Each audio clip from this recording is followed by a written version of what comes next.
The second transaction is lease. Now in lease, there's a covenant called covenant not to assign or sublet.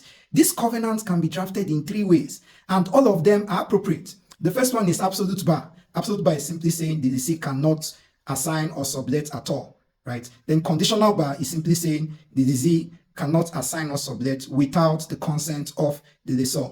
Then the balance form is simply saying the lessee cannot assign or sublet without the consent of the lessor, and the lessor, on the other hand, shall not unreasonably withhold consent where the lessee is a responsible and respectable person.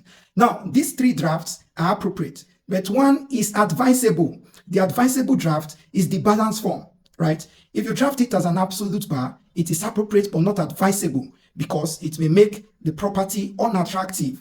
So you advise that the covenant is drafted in the balance form.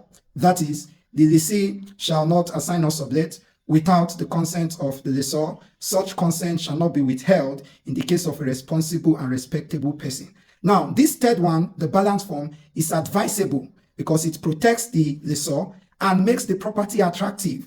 Take note of that. Now, in the case of Alakija and John Holt Limited, a reasonable and respectable man was held as a person of good financial standing. And a lot of students were shouting justice for poor men. However, there are other conditions apart from good financial standing.